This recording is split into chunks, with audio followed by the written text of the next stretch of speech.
2024년 7월 24일입니다. 오늘 우리에게 주시는 하나님의 말씀은 이사야 64장 1절부터 12절까지의 말씀입니다. 원하건대 주는 하늘을 가르고 강림하시고 주 앞에서 산들이 진동하기를 불이 섭을 사르며 불이 물을 끓임 같게 하사 주의 원수들이 주의 이름을 알게 하시며 이방 나라들로 주 앞에서 떨게 하옵소서. 주께서 강림하사 우리가 생각하지 못한 두려운 일을 행하시던 그때에 산들이 주 앞에서 진동하였사오니 주 외에는 자기를 앙망하는 자를 위하여 이런 일을 행한 신을 옛부터 들은 자도 없고 귀로 들은 자도 없고 눈으로 본 자도 없었나이다. 주께서 기쁘게 공의를 행하는 자와 주의 길에서 주를 기억하는 자를 선대하시거늘 우리가 범죄함으로 주께서 진노하셨사오며 이 현상이 이미 오래되었사오니 우리가 어찌 구원을 얻을 수 있으리이까. 무릇 우리는 다 부정한 자 같아서 우리의 의는 다 더러운 옷 같으며 우리는 다 잎사귀같이 시들므로 우리의 죄악이 바람같이 우리를 몰아가나이다. 주의 이름을 부르는 자가 없으며 스스로 분발하여 주를 붙잡는 자가 없사오니 이는 주께서 우리에게 얼굴을 숨기시며 우리의 죄악으로 말미암아 우리가 소멸되게 하셨음이니이다. 그러나 여호와여, 이제 주는 우리 아버지시니이다. 우리는 진흙이요 주는 토기장이시니 우리는 다 주의 손으로 지으신 것이니이다. 여호와여, 너무 분노하지 마시오며 죄악을 영원히 기억하지 마시옵소서. 구하오니 보시옵소서, 보시옵소서. 우리는 다 주의 백성이니이다.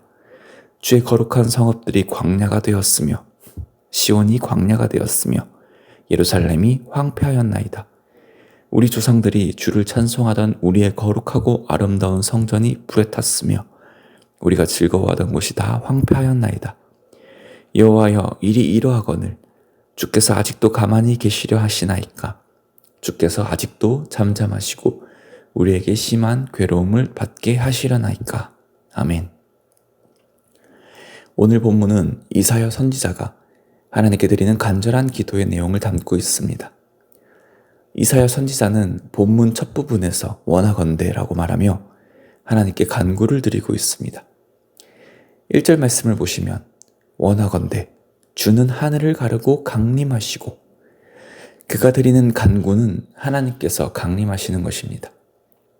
이 우상에게 강림이라는 것은 헛된 것이고 불가능한 것이지만 하나님은 참으로 살아계시고 실존하시기에 원하시는 그때에 언제든지 강림하실 수 있으십니다.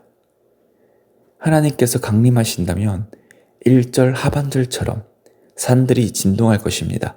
산들이 두려워 떨 것입니다.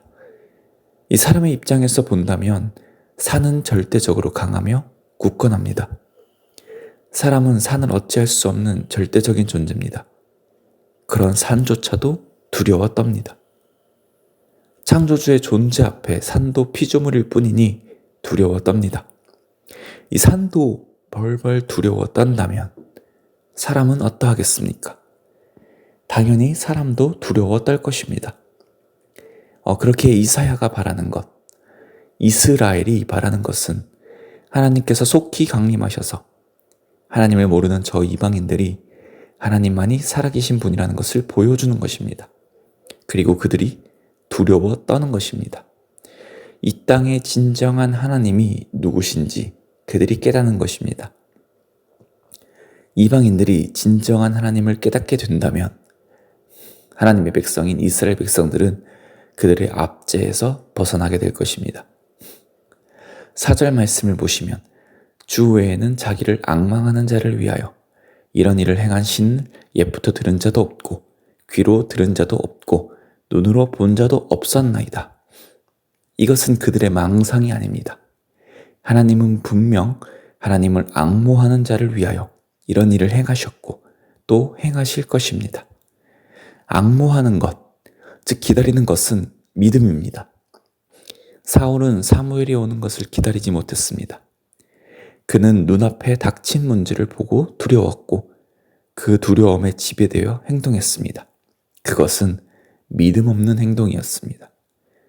문제 앞에서 기다린다는 것은 그 문제가 주는 두려움에 지배되지 않는 것입니다. 그 문제가 주는 두려움에 지배되지 않는 것은 기다리는 그 대상을 믿는 것입니다. 기다리는 대상이 두려움보다 크다는 것을 믿는 것입니다. 하나님을 앙모한다는 것은 문제를 두려워하는 것이 아니라 그 문제를 주관하시는 그 하나님을 믿는 것입니다. 그래서 기다리는 것은 바로 믿음이고 성도의 모습입니다. 하나님을 앙모할 때 하나님께서는 그 믿음을 저버리지 않습니다. 4절 말씀과 같이 하나님을 앙망하는 자를 위하여 하나님은 일을 행하십니다. 그러나 문제가 무엇인가요? 하나님은 분명 이들의 바램대로 강림하실 수 있습니다. 하나님은 앙망하는 이들을 버려두지 않으시는 선하신 하나님이십니다. 5절 말씀처럼 하나님께서는 분명 기쁘게 공의를 행하는 자와 주를 기억하는 자를 선대하십니다. 만나주십니다. 그러나 이스라엘은 공의를 행하지 못했고 주를 기억하지 않았습니다. 5절의 고백과 같이 이스라엘은 하나님 앞에 범죄하였습니다. 7절의 말씀도 보시죠. 자신들의 죄로 하나님과 단절되었으며 주님께서 진노하셨고 구원을 얻을 수 없다는 자신들의 처지에도 불구하고 주의 이름을 부르는 자가 없습니다. 스스로 분발하여 주를 붙잡는 자가 없습니다. 실제 이사야는 이 하나님 말씀을 받아 앞으로 닥칠 일에 대해 선포하였습니다. 지금 유다는 평화를 누리고 있지만 그들은 곧 바벨론에 의해 포로로 끌려가게 될 것입니다. 그들이 지금 누리고 있는 모든 것이 다 무너지게 될 겁니다. 이사야가 아무리 하나님의 이 심판의 말씀을 선포해도 7절 말씀과 같이 주님의 이름을 부르는 자가 없고 스스로 분발하여 주를 붙잡는 자도 없습니다.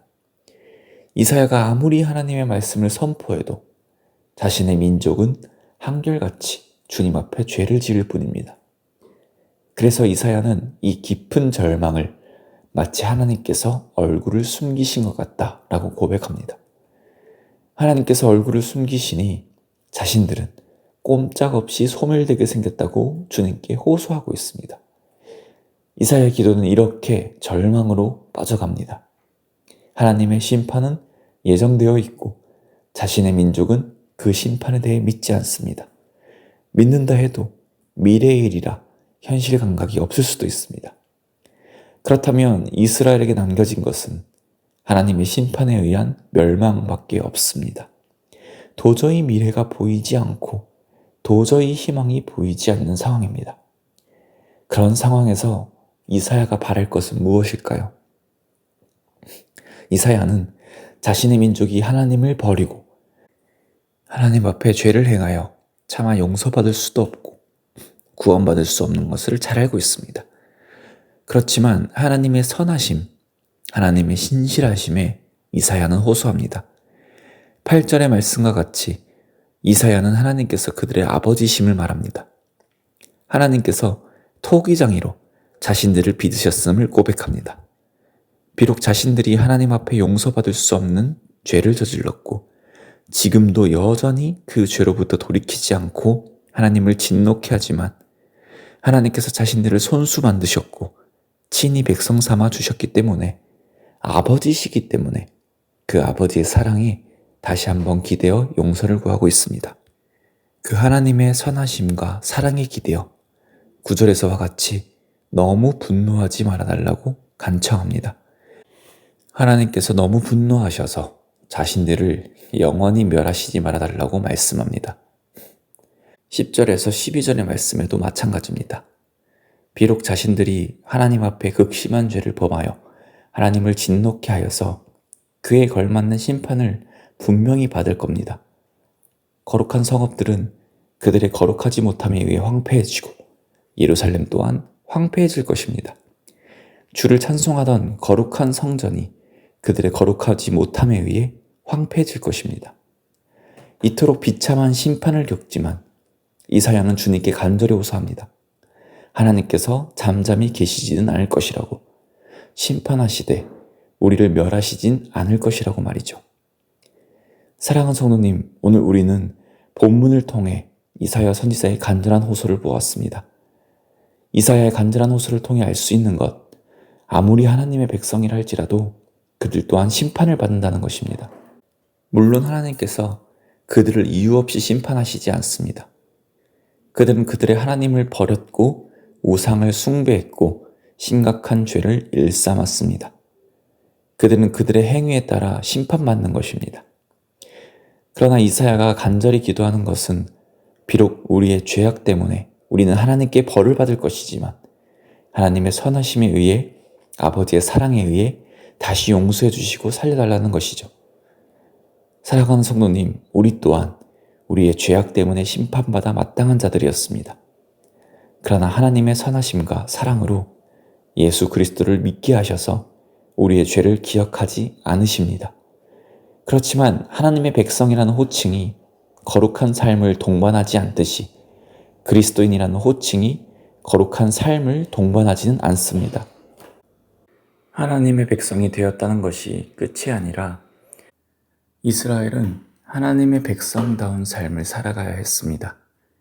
그리스도인도 예수를 믿는 믿음으로 끝이 아닌 예수를 믿는 자답게 그리스도의 제자답게 삶을 살아가야 하는 것입니다. 우리는 하나님의 선하심을 이용하고 있지는 않습니까? 하나님의 사랑을 악용하고 있지는 않습니까? 하나님께서 우리를 사랑하신 것처럼 우리도 하나님을 사랑하며 이웃을 사랑하며 살아가고 있습니까? 오늘 이사야 선지자의 간절한 호소에 담긴 하나님의 심판에 대해 감사하면서 동시에 겸손함으로 오늘을 살아가는 우리가 되기를 원합니다. 또한 우리는 그리스도인으로 우리의 신앙 공동체를 위해 또 세상을 위해 살아가야 하는 자입니다. 이사야 선지자는 자신의 민족이 하나님의 무서운 심판대 앞에 놓여 있는 것에 대해 고통스러워하였습니다. 비록 자신의 민족이 하나님 앞에 극심한 죄를 지었지만 자신의 민족을 너무나도 사랑하기에 하나님 앞에 간절히 호소하였습니다. 우리는 우리 개인의 구원에만 만족하고 있지는 않습니까? 하나님께서 우리에게 가정을 허락하시고 직장을 허락하시고 우리의 삶을 허락하신 것은 그리스도인으로 소금과 빛의 역할을 하라고 보내신 것 아닐까요? 그렇기에 우리는 세상에 소망을 주는 자여야 할 것입니다. 우리 공동체가 더욱더 주님의 아름다운 공동체로 성장해 가기를 간절히 원해야 할 것입니다. 이 모든 것을 나를 사랑하는 것과 같이 형제 자매를 이웃을 사랑해야 할 것입니다. 사랑하는 성도님, 오늘도 하나님 앞에서 거룩한 하나님의 백성으로 살아가기를 소망합니다. 또한 신앙 공동체를 사랑하며 세상에 소망 주는 그리스도인으로 살기를 힘써 하나님께 영광 올려드리는 귀하고 복된 하루 되시기를 소망합니다. 기도드리겠습니다. 하나님 아버지 감사드립니다. 오늘도 우리에게 생명 허락하여 주시고 귀한 삶의 자리를 허락하여 주시니 감사합니다. 오늘 이사야 선지자의 간절한 호소를 통해 우리를 돌아봅니다. 우리도 심판받아 멸망해야 마땅한 존재였는데 주님은 이런 우리에게 예수 그리스도를 믿는 믿음을 허락하셨습니다. 하나님께서 친히 우리의 토기장이가 되어 주셨습니다. 하나님, 이 은혜를 깨닫고 하나님의 사랑에 깊이 감사하며 살아가는 자들 되게 하여 주시옵소서. 행여나 이 귀한 사랑을 경험하고 은혜로 살아가고 있음에도 불구하고 그것을 당연하게 받아들이며 우리의 삶이 거룩과는 전혀 상관없는 삶을 살고 있지는 않습니까? 그것이 얼마나 무서운 행동인지를 깨닫게 하셔서 오직 하나님께 순종하며 하나님께 우리의 사랑을 드리며 살아가는 자들 되게 하여 주시옵소서. 또한 이사야 선지자의 그 마음을 우리도 품기를 원합니다. 공동체를 사랑하며 예수 그리스도를 모르고 살아가는 이웃들을 사랑하여 나만을 위해 살아가는 것이 아닌 나의 집단의 유익만을 위해 살아가는 것이 아닌 세상의 소금과 빛으로 살아가게 하여 주시옵소서. 그리하여 하나님께 영광 올려드리며 세상에 소망 주는 귀하고 복된 삶을 살아가게 하여 주시옵소서. 그렇게 하실 것을 믿으며 이 모든 말씀 우리를 구원하신 예수 그리스도의 이름으로 기도드립니다. 아멘. 우리 이 시간 함께 나눈 말씀을 생각하시며 기도하시고 또 주간 기도 제목에 따라서 전도와 선교를 위해 함께 기도드리겠습니다. 우리 신부산교회가 부산 지역에 죽어가는 영혼을 살리는 교회 되도록 영혼을 품고 기도하며 전도하는 교회 되도록 기도해 주시기 바랍니다. 또 우리 교회가 후원하는 선교사님들을 위해 금주는 태국에서 사역하시는 손양원, 조이수 선교사님을 위하여 함께 기도드리겠습니다. 우리 합심 제목과 개인 기도 제목으로 함께 기도드리겠습니다.